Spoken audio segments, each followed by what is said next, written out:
রাজধানীর ইয়ে থেকে কথা বলছিলেন সুজন মেহেদীর সাথে আমাদের কারিগরি ত্রুটির কারণে আমরা সুজন মেহেদীকে পাচ্ছি না। পরবর্তী খবরে যেটি দেখতে পাচ্ছি সেটি হচ্ছে বাংলাদেশ ও মিয়ানমার থেকে পাচার হয়ে আসা লোকজনকে থাইল্যান্ডের সীমানা পার করে মালয়েশিয়া পাঠানো যায় সহজে। এই কাজের জন্য দুই দেশের সীমান্তের দুইটি বড় প্রদেশে পাচারকারীরা গিয়েছিল শক্ত ঘাঁটি। মালয়েশিয়া সীমান্ত এলাকা থেকে বিস্তারিত জানাচ্ছেন সহকর্মী মামুন আব্দুল্লাহ।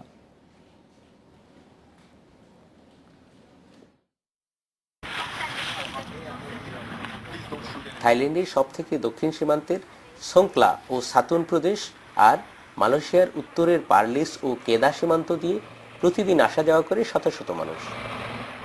ভিসা ছাড়াই পাহাড় আর সমুদ্রপথ ব্যবহার করে চলে এই যাতায়াত।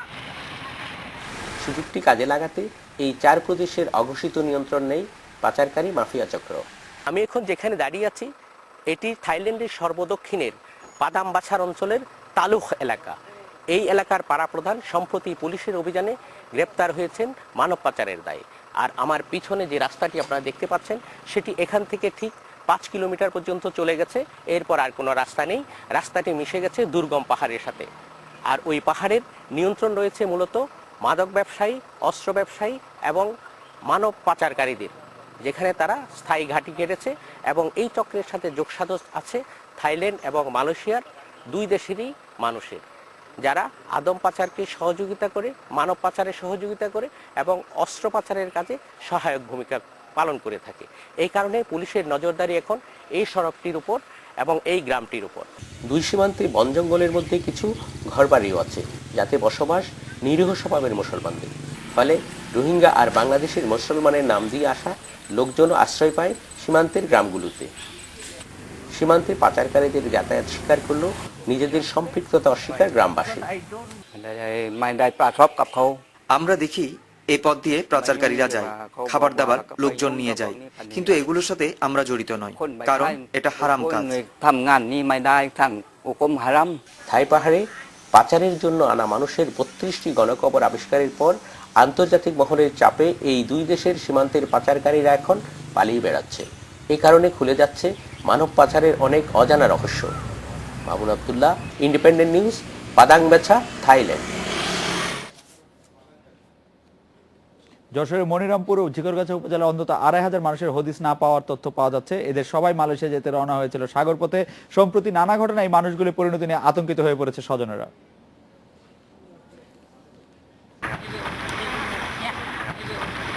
নিরাপত্তা বাহিনীর বাধার মুখে তীরে ভিড়তে না পেরে অভিবাসীবাহী নৌকা ভাসছে সাগরে। প্রিয় মানুষ এতে আছে কি? উৎসুক চোখ তাকিয়ে থাকে টেলিভিশনের পর্দায়। জানরা সবসময় হাসতে, কোনো কথা সব কথা বলি তো তার কথা বলতে পারেনি। থাইল্যান্ডের জঙ্গলে গণকবরের খবর শুনেছে এই উধাহ হয়ে যাওয়া মানুষের স্বজনেরা। বিভিন্ন দেশে আটক এবং সাজা হওয়ার খবরও জানা হয়ে গেছে এরই মধ্যে। প্রিয় মানুষটি কি বিপদে আছে, বেঁচে আছে? 1.5 বছর চলে গেছে, কিন্তু কোনো খোঁজ খবর পাই নাই আজও পর্যন্ত। আমরা দুবার নিয়ে গেলি, তারপর জানালে কই সাবাল কানে আজ আছে কাল আছে, আনতে আনতে দেই কই কই আমার দিন মাই দিয়ে দেবে। তারা লিয়ে করলে তাহলে আমার টাকা দরকার নেওয়া ছেলেরা পালি, আমি তাই যথেষ্ট আল্লাহর কাছে। দালালদের প্রলোভনে পড়ে বিদেশ যেতে যাওয়া মানুষের সংখ্যা 7,000-এর কাছাকাছি। আমরা অনুসন্ধান চালিয়ে জানতে পেরেছি যে 7,000 নারী পুরুষের মধ্যে প্রায় 2,500 মানুষ এখনো পর্যন্ত নিখোঁজ আছে। লেখাপড়া শিখলে চাকরি হয় না, এখানে তদবির করার লোক নেই, চাকরি বাকরি হয় না, যার কারণে এদেরকে ওই ম্যাট্রিক পাস বা আইএ পাস করাইয়ে বিদেশে পাঠায় দেয়। এতদিন গুরুত্ব না দিলেও এবার দালালদের ধরতে মাঠে নেমেছে পুলিশ। আমাদের কাছে যারা অভিযোগ নিয়ে আছে তাৎক্ষণিকভাবে আমরা সেই মামলাটি গ্রহণ করে আমরা আইনি প্রক্রিয়া শুরু করি। দালালেরা সবাই পরিচিত এলাকায়, তবে পুলিশ সক্রিয় হওয়ার আগেই পালিয়ে গেছে তারা। তাদের বাড়িঘরে গিয়েও দেখা মিলছে না এদের। নজরুল ইসলাম তমাল, ইন্ডিপেন্ডেন্ট নিউজ। এ বিষয়ে কথা বলতে এখন আমাদের সাথে যোগ দিচ্ছেন খুলনা থেকে ওয়ার্ল্ড ভিশন প্রজেক্টের পরিচালক অ্যাডভোকেট প্রভাস চন্দ্র বিশ্বাস। প্রভাস চন্দ্র বিশ্বাস, জীবনের ঝুঁকি নিয়ে হলো মানুষ সমুদ্রপথে মালয়েশিয়া যাত্রায় এত উৎসাহী কেন? তৃণমূলে কাজ করে আপনারা কি জানতে পারছেন? অনেকে বলছেন যেহেতু মেট্রিক বা ইন্টারমিডিয়েট পাশ করার পরও কোনো চাকরি বাকরি হচ্ছে না, সেহেতু তারা বিদেশ যাওয়াকে একমাত্র আয় রোজগারের পন্থা বলে ভেবে নিচ্ছেন। এটি কি একমাত্র কারণ, না আরো অন্যান্য কারণ আছে? প্রভাস চন্দ্র বিশ্বাস। হ্যাঁ, দেখুন, আসলে পাচার যারা হচ্ছে এবং যারা এই পাচারের সাথে যুক্ত, যারা দালাল শ্রেণী, এই একেবারে রুট লেভেলে কাজ করছে, তারা এমনভাবে তাদেরকে প্রলোভিত করছে যে বিনা পয়সায় তারা বিদেশে গিয়ে অনেক টাকা ইনকাম করতে পারবে। এবং আমাদের দেশে জানেন যে এই যারা মোটামুটি অল্প শিক্ষিত তাদের জন্য ওই রকম ভালো চাকরি বাংলাদেশে ওইভাবে তাদের জন্য নাই, যে কারণে তারা প্রলোভিত হচ্ছে ভালো চাকরির আশায় বিদেশে গিয়ে অনেক টাকা ইনকামের জন্য, এবং তাদেরকে প্রলোভিত করা হচ্ছে নানানভাবে, এবং অনেক ক্ষেত্রে তাদেরকে বলা হচ্ছে কোনো পয়সাই লাগবে না। সুতরাং এই ক্ষেত্রে তারা অনেক সময় এই অনেক টাকা রোজগারের আশায় দালালের খপ্পরে পড়ে পাচারের শিকার হচ্ছে। আমরা অনেক সময় দেখছি যে যারা কিশোর বয়সী অনেককে দেখছি, অনেক নারীকে দেখছি শিশু সহ বিদেশে যেতে রওনা হচ্ছেন। তারা কেন যাচ্ছেন বিদেশে, বা তারা কি কারণে বিদেশে যেতে উৎসাহিত হচ্ছেন? এই পাচারকারীদের কথা শুনে তারাও মানে আগ্রহী হচ্ছেন বিদেশে যাওয়ার জন্য?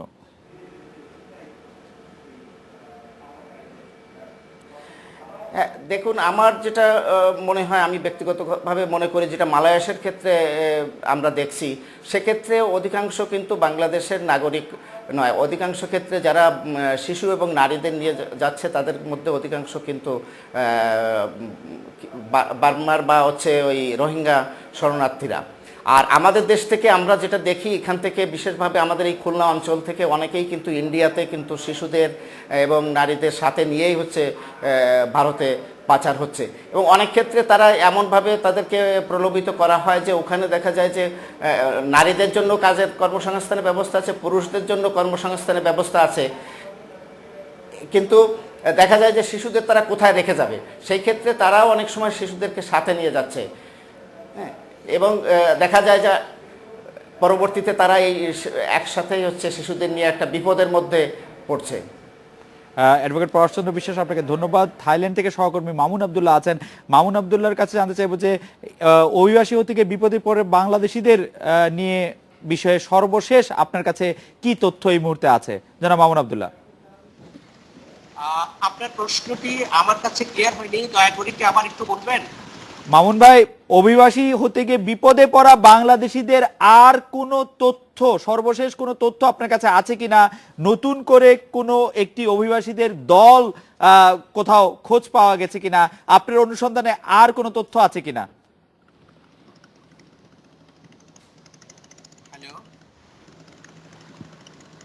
নতুন করে কোনো তথ্য নেই, তবে গতকাল পর্যন্ত আমার কাছে যে তথ্য আছে, থাইল্যান্ড, মালয়েশিয়া এবং ইন্দোনেশিয়া প্রশাসনের কাছে এই পর্যন্ত 3000 লোক আটক আছে। এই 3000 লোকের মধ্যে প্রায় 1500 আছে ইন্দোনেশিয়াতে, 300-এর মতো আছে থাইল্যান্ডে, এবং বাকিগুলো আছে মালয়েশিয়াতে। এই লোকগুলোকে কি করা হবে সেটা নিয়ে এখন আলোচনা হচ্ছে থাইল্যান্ড এবং মালয়েশিয়ার মধ্যে। তারা বাংলাদেশকেও এই আলোচনার সাথে সম্পৃক্ত করার চিন্তা ভাবনা করছে। কিছুক্ষণ আগে আমি গিয়েছিলাম, বাংলাদেশিদের রাখা হয়েছে এইরকম একটি আশ্রয় কেন্দ্রে থাই সরকারের, সেটি সাতুন এলাকায়। আমি সাতুন, যেটি বঙ্গোপসাগরের আন্দামান সাগরের দিকে, সেই সাতুন এলাকায় লোকদেরকে এনে জড়ো করে রাখা হয় এবং সেখান থেকে পাচার করে দেওয়া হয় মালয়েশিয়ায়। আপনি আর পিছনে দেখতে পাচ্ছেন নিশ্চয়ই আন্দামান সাগর। আন্দামান সাগরের পিছনে অনেকগুলো দ্বীপ আছে, এই দ্বীপগুলো হলো মালয়েশিয়ার। আর আমার ডান পাশে যে পাহাড় দেখতে পাচ্ছেন, সেই পাহাড়টা হলো থাইল্যান্ডের। এই থাইল্যান্ডের পাহাড়ে লোকজনকে রাখা হয় এবং পরবর্তীতে তাদেরকে নিয়ে যাওয়া হয় সেই মালয়েশিয়ার দ্বীপগুলোতে। এই যাত্রা আপনি দেখতে পাচ্ছেন আমার পিছনে এখন আন্দামান সাগরে এখন ভাটা চলছে। ভাটার কারণে দীর্ঘ এলাকা শুকিয়ে গেছে। যখন জোয়ার আসবে, এটি জোয়ারের পানি তখন পাহাড়গুলোর কাছাকাছি চলে যায়, তখন পাহাড় থেকে লোকজনকে নামিয়ে ছোট ছোট নৌকায় করে মালয়েশিয়া নিয়ে যায়। আমার পিছনে দেখা যাচ্ছে, একটু দূরে দেখলে দেখা যাবে লঙ্কায়ু, যেটি বলা হয় লঙ্কাবি, মালয়েশিয়ার একটি দ্বীপ। সেই দ্বীপে মূলত লোকজনকে নামিয়ে রাখা হয়। এরকম তথ্য আমরা এখানকার লোকজনের সঙ্গে কথা বলে জানতে পেরেছি। কিছুক্ষণ আগে আমি লঙ্কাবির আশেপাশে এলাকা ঘুরে এসেছি, সেখানে দেখা গেছে ব্যাপক পুলিশি টহল আছে, কোস্টগার্ডের টহল আছে, নৌবাহিনীর টহল আছে মালয়েশিয়ার। তারা বলছেন আগে যে ধরনের টহল ছিল তার চেয়ে অনেক বেশি টহল আছে, অর্থাৎ তারা চাচ্ছেন না এই মুহূর্তে কোনো অভিবাসী যাতে তাদের উপকূলে উঠতে পারে। পাশাপাশি থাইল্যান্ড, মালয়েশিয়াতে যেসব অভিবাসী আটকা পড়েছে তাদেরকে কিভাবে ফিরিয়ে নেওয়া যায় সেই জন্য সে চিন্তা ভাবনা করা হচ্ছে। আর গতকালকে আমি গিয়েছিলাম পূর্ব সর্বদক্ষিণের পূর্বাঞ্চলীয় জেলা সাদাউতে আজকে এসেছি আমি সাগর উপকূলবর্তী এই সাতান অঞ্চলে। এই অঞ্চলেও দেখা যাচ্ছে যে মানুষ বলছেন যে কিছুদিন 2 মাস আগেও ব্যাপক সংখ্যক রোহিঙ্গা এবং বাংলাদেশিদের এনে এখানকার দ্বীপগুলোতে নামানো হয়েছিল এবং সেখান থেকে এনে তাদেরকে মালয়েশিয়া নিয়ে যাওয়া হয়েছিল। এটি এখন সব সাধারণের কাছে খুবই জানা বিষয়। আমাকে দেখে তারা বলছে যে রোহিঙ্গা রোহিঙ্গা, অর্থাৎ আমি রোহিঙ্গা কিনা। রোহিঙ্গাদের আগমন এত বেশি হচ্ছিল এই অঞ্চলে যে সাধারণ মানুষের মনে একটি ধারণা যে এখানে অভিবাসী হিসাবে, অবৈধ অভিবাসী হিসাবে যারা আসছে তারা সবাই রোহিঙ্গা। জনাব মামুন আব্দুল্লাহ, আপনি বলছিলেন যে গতকাল আপনি একটি ক্যাম্প যেখানে বাংলাদেশি অভিবাসীরা সেখানে আছে সেখানে আপনি গিয়েছেন। সরকারের, থাইল্যান্ড সরকার কোনো রকম কোনো সিদ্ধান্ত নিয়েছে কিনা যে তাদেরকে কিভাবে বাংলাদেশে ফেরত পাঠানো বা এই বিষয়ে তাদের কোনো সিদ্ধান্ত আছে কিনা, এবং ক্যাম্পে যারা আছেন তাদের খাদ্য বা অন্যান্য যে মৌলিক চাহিদাগুলি সেগুলি পূরণ করার ব্যবস্থা ঠিকঠাক আছে কিনা? জনাব মামুন আব্দুল্লাহ। হ্যাঁ, আমি ওই ক্যাম্পে গিয়েছিলাম, আমি ওদের ছবি ধারণ করার চেষ্টা করেছিলাম, কিন্তু কর্তৃপক্ষ আনুষ্ঠানিকভাবে কোনো কথা বলেননি। তবে আনঅফিসিয়ালি আমার সঙ্গে কথা বলেছে যে এই ক্যাম্পে মোট 300 জনকে রাখা হয়েছিল। 300 জনের মধ্যে আজকে আমাকে যেটি তথ্য দেওয়া হয়েছে সেখানে 111 জন আছে। এই 111 জনকে তারা প্রাথমিক চিকিৎসা দিয়েছে, খাদ্যদ্রব্য দিয়েছে। এর আগে এরা পুলিশের জিম্মায় ছিল, পুলিশ থেকে এদেরকে একটি অভিবাসন আশ্রয় ও পুনর্বাসন কেন্দ্রে রাখা হয়েছে। সেই কেন্দ্রের তত্ত্বাবধায়ক যিনি আছেন তার সাথে আমি কথা বলি, তিনি বলছেন যে যারা আছে সুস্থ আছে তাদেরকে খাবার দাবার দেওয়া হচ্ছে, চিকিৎসা দেওয়া হচ্ছে। পাশাপাশি তাদের কাছ থেকে কিছু কথা বার করার চেষ্টা করা হচ্ছে যে তারা কার মাধ্যমে এসেছেন এবং কিভাবে এসেছেন, প্রত্যেকের জবানবন্দি নেওয়া হচ্ছে। এইটাই তাদের নিয়ম। এরা এই বিষয়টা নিয়ে মালয়েশিয়া সরকারের সঙ্গে কথা বলেছে। মালয়েশিয়াতে যেহেতু যাদের গন্তব্য ছিল সেই জন্য এবং উৎসমুখ ছিল বাংলাদেশ, তারা আমার সঙ্গে কথা বলবে পরবর্তীতে। গতকাল মালয়েশিয়া সরকারের সাথে আনুষ্ঠানিক বৈঠক হয়েছে এবং আনুষ্ঠানিকভাবে তাদেরকে কি করা যায় সেটা সিদ্ধান্ত নেওয়া হবে এবং ভবিষ্যতে যেন কোনো অবৈধ অভিবাসী আর আসতে না পারে সেই ব্যাপারেও সিদ্ধান্ত নেওয়া হবে, সেটি আমাকে এখানকার তত্ত্বাবধায়ক জানিয়েছেন। জনাব মামুন আব্দুল্লাহ, আপনাকে ধন্যবাদ। এবার একটি বিরতি নিচ্ছি, ফিরছি একটু পরে।